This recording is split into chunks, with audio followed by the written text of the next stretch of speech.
10 years later by Alexandre Dumas. Chapter 29. Le Terrain de Dieu. During the progress of these events, Buckingham and the ward travelled in excellent companionship, and made the journey from Paris to Calais in undisturbed harmony together. Buckingham had hurried his departure, so that the greater part of his adieux were very hastily made. His visit to Monsieur and Madame, to the young Queen, and to the Queen Dowager had been paid collectively, a precaution on the part of the Queen Mother which saved him the distress of any private conversation with Monsieur, and also the danger of seeing Madame again. The carriages containing the luggage had already been sent on beforehand, and in the evening he set off in his travelling carriage with his attendants.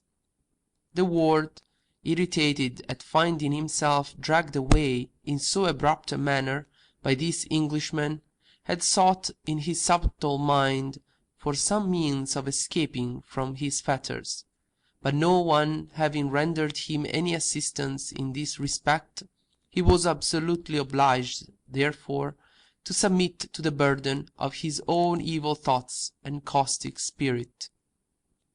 Such of his friends in whom he had been able to confide had, in their character of wits, rallied him upon the Duke's superiority. Others, less brilliant, but more sensible, had reminded him of the King's orders prohibiting duelling.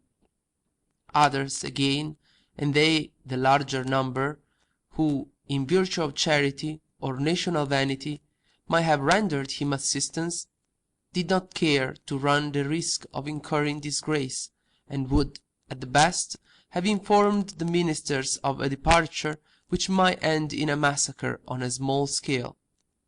The result was, that, after having fully deliberated upon the matter, the ward packed up his luggage, took a couple of horses, and, followed only by one servant, made his way towards the barrier, where Buckingham's carriage was to await him. The Duke received his adversary as he would have done an intimate acquaintance, made room beside him on the same seat with himself, offered him refreshments, and spread over his knees the sable cloak that had been thrown on the front seat.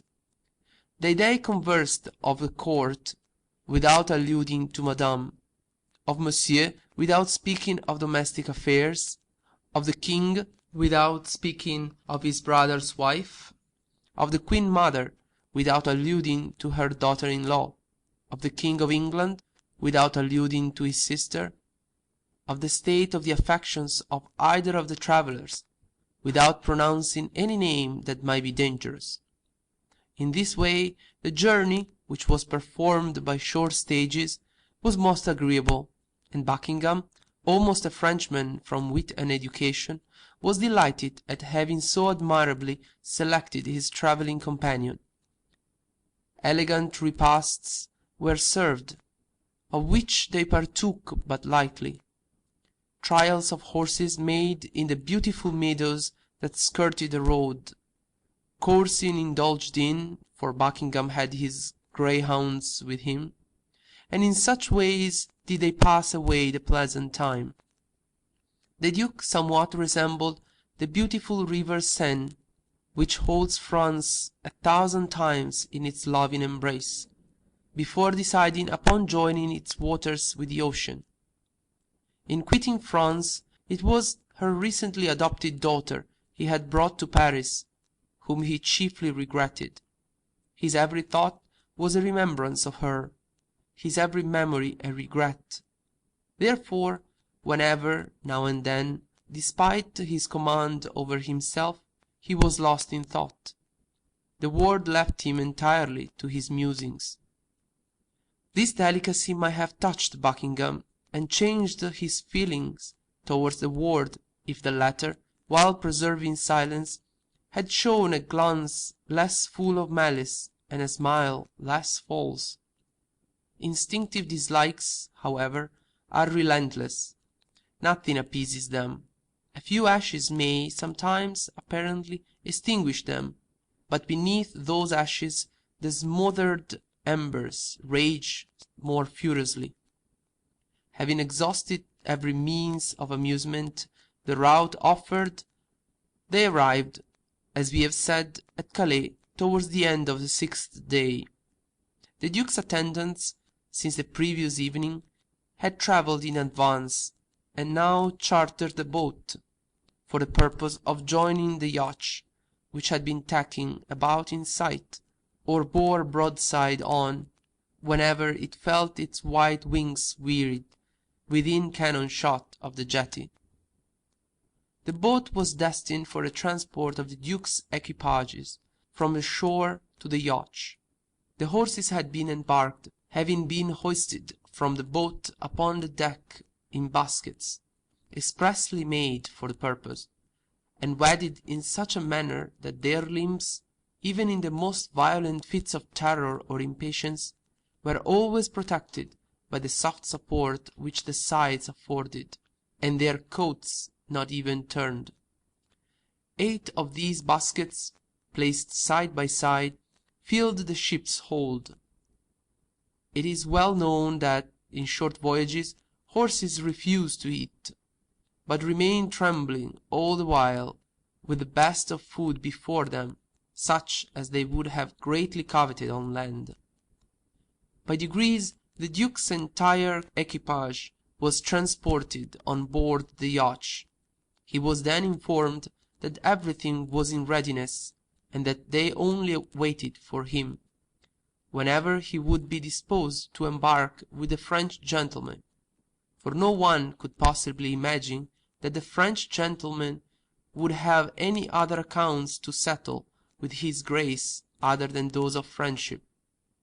Buckingham desired the captain to be told to hold himself in readiness, but that, as the sea was beautiful and the day promised a splendid sunset, he did not intend to go on board until nightfall, and would avail himself of the evening to enjoy a walk on the strand.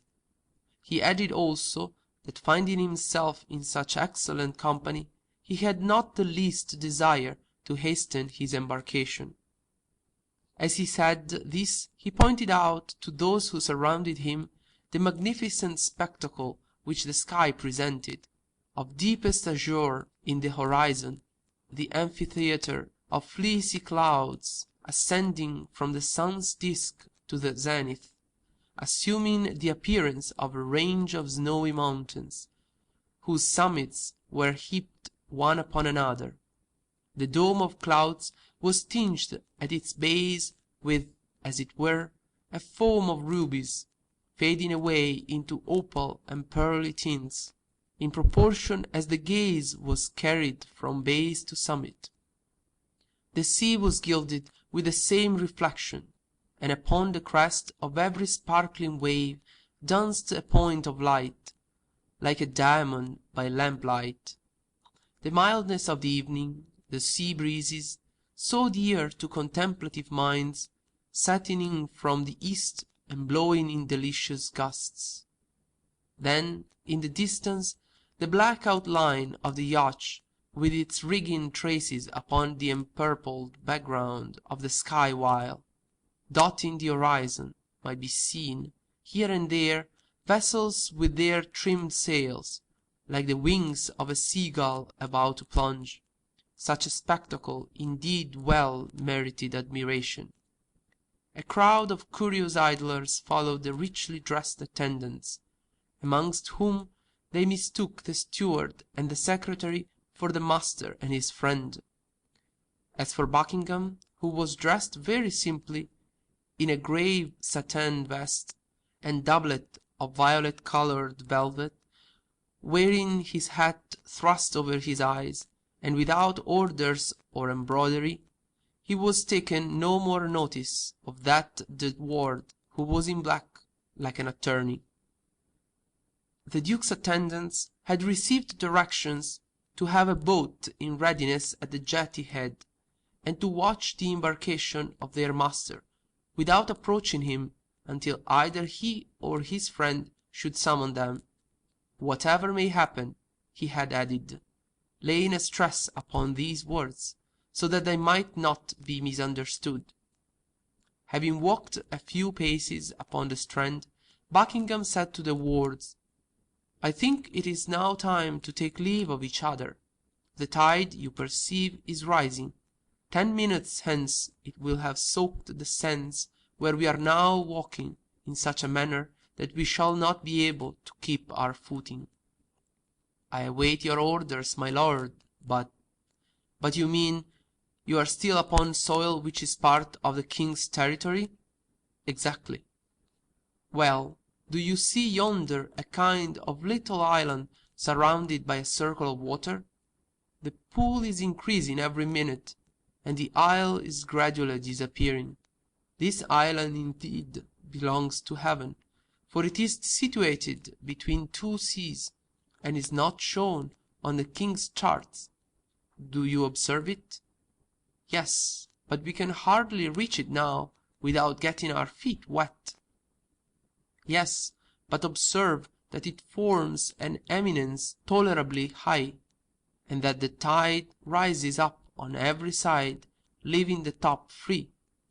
We shall be admirably placed upon that little theatre. What do you think of it?" "I shall be perfectly happy wherever I may have the honour of crossing my sword with your lordships." "Very well, then. I am distressed to the cause of your wetting your feet, Monsieur de Ward, but it is most essential you should be able to say to the king, 'Sire, I did not fight upon your majesty's territory.' Perhaps the distinction is somewhat subtle, but, since Port Royal, your nation delights in subtleties of expression. Do not let us complain of this, however, for it makes your wit very brilliant, and of a style peculiarly your own. If you do not object, we will hurry ourselves, for the sea, I perceive, is rising fast, and night is setting in." "My reason for not walking faster was, that I did not wish to precede your grace. Are you still on dry land, my lord?" "Yes, at present I am. Look yonder. My servants are afraid we shall be drowned, and have converted the boat into a cruiser. Do you remark how curiously it dances upon the crests of the waves? But, as it makes me feel sea-sick, would you permit me to turn my back towards them?"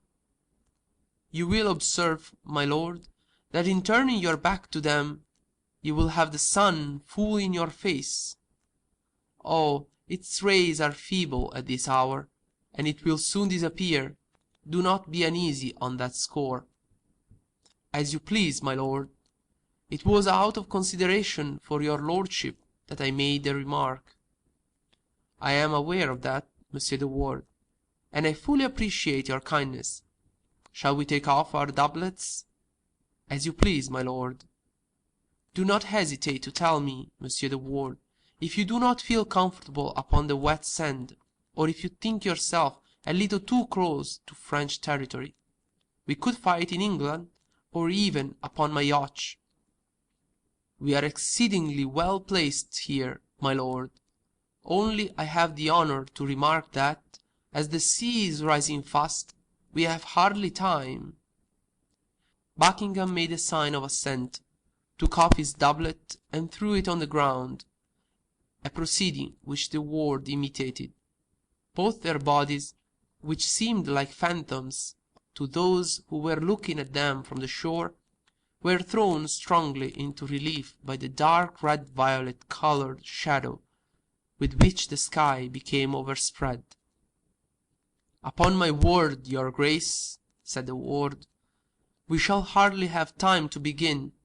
Do you not perceive how our feet are sinking into the sand?" "I have sunk up to my ankles," said Buckingham, "without reckoning that the water is even now breaking in upon us." "It has already reached me. As soon as you please, therefore, your grace," said the ward, who drew his sword, a movement imitated by the duke. "Monsieur de Ward," said Buckingham, "one final word. I am about to fight you because I do not like you. because you have wounded me in ridiculing a certain devotional regard I have entertained, and one which I acknowledge that, at this moment, I still retain, and for which I would very willingly die. You are a bad and heartless man, Monsieur de Ward, and I will do my very utmost to take your life, for I feel assured that, if you survive this engagement, you will, in the future, work great mischief towards my friends. That is all I have to remark, Monsieur de Ward, concluded Buckingham as he saluted him. And I, my lord, have only this to reply to you. I have not disliked you hitherto, but since you give me such a character, I hate you, and will do all I possibly can to kill you. And De Ward saluted Buckingham. Their swords crossed at the same moment, like two flashes of lightning on a dark night. The swords seemed to seek each other, guessed their position, and met. Both were practised swordsmen, and the earlier passes were without any result. The night was fast closing in, and it was so dark that they attacked and defended themselves almost instinctively. Suddenly De Ward felt his sword arrested. He had just touched Buckingham's shoulder. The Duke's sword sunk as his arm was lowered. "You are wounded, my lord," said De Ward, drawing back a step or two. "Yes, monsieur, but only slightly." "Yet you quitted your guard." "Only from the first effect of the cold steel, but I have recovered. Let us go on, if you please." And disengaging his sword with a sinister clashing of the blade, the Duke wounded the Marquis in the breast. "A hit?" he said. "No," cried De Ward, not moving from his place. "I beg your pardon, but observing that your shirt was stained," said Buckingham. "Well," said De Ward furiously, "it is now your turn." And with a terrible lunge he pierced Buckingham's arm, the sword passing between the two bones. Buckingham, feeling his right arm paralyzed, stretched out his left, seized his sword, which was about falling from his nerveless grasp, and before De Ward could resume his guard, he thrust him through the breast. De Ward tottered, his knees gave way beneath him, and leaving his sword still fixed in the Duke's arm, he fell into the water, which was soon crimsoned with a more genuine reflection than that which it had borrowed from the clouds. De Ward was not dead, and felt the terrible danger that menaced him, for the sea rose fast. The Duke too perceived the danger. With an effort and an exclamation of pain, he tore out the blade which remained in his arm, and turning towards De Ward said, "Are you dead, Marquis?" "No," replied De Ward, in a voice choked by the blood which rushed from his lungs to his throat, but very near it. "Well, what is to be done? Can you walk?" said Buckingham, supporting him on his knee. "Impossible," he replied. Then, falling down again, said, "Call to your people, or I shall be drowned." "Hallo! Both there! Quick, quick!" The boat flew over the waves, but the sea rose faster than the boat could approach. Buckingham saw De Ward was on the point of being again covered by a wave. He passed his left arm, safe and unwounded, round his body and raised him up. The wave ascended to his waist, but did not move him. The Duke immediately began to carry his late antagonist towards the shore. He had hardly gone 10 paces when a second wave, rushing onwards higher, more furious and menacing than the former, struck him at the height of his chest, threw him over, and buried him beneath the water. As the reflux, however, The Duke and the ward were discovered lying on the strand. The ward had fainted. At this moment 4 of the Duke's sailors, who comprehended the danger, threw themselves into the sea, and in a moment were close beside him. Their terror was extreme when they observed how their master became covered with blood, in proportion to the water with which it was impregnated flowed towards his knees and feet. They wished to carry him. "No, no," exclaimed the Duke, "take the Marquis on shore first." "That to the Frenchmen," cried the English sullenly. "Wretched knaves!" exclaimed the Duke, drawing himself up with a haughty gesture, which sprinkled them with blood. "Obey directly. Monsieur de Wardes on shore. Monsieur de Wardes' safety to be looked to first, or I will have you all hanged." The boat had by this time reached them. The secretary and steward leaped into the sea and approached the Marquis, who no longer showed any sign of life. "I commit him to your care, as you value your lives," said the Duke. "Take Monsieur the Marquis on shore." They took him in their arms and carried him to the dry sand, where the tide never rose so high. A few idlers and 5 or 6 fishermen had gathered on the shore, attracted by the strange spectacle of 2 men fighting with the water up to their knees. The fishermen, observing a group of men approaching, carrying a wounded man, entered the sea until the water was up to their waist. The English transferred the wounded man to them. At the very moment the latter began to open his eyes again, the salt water and the fine sand had got into his wounds and caused him the acutest pain.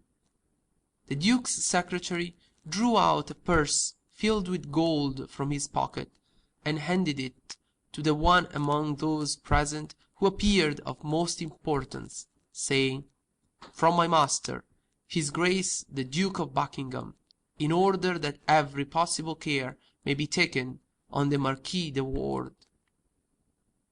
Then, followed by those who had accompanied him, he returned to the boat, which Buckingham had been enabled to reach with the greatest difficulty, but only after he had seen the ward out of danger.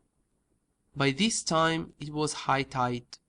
Embroidered coats and silk sashes were lost. Many hats, too, had been carried away by the waves.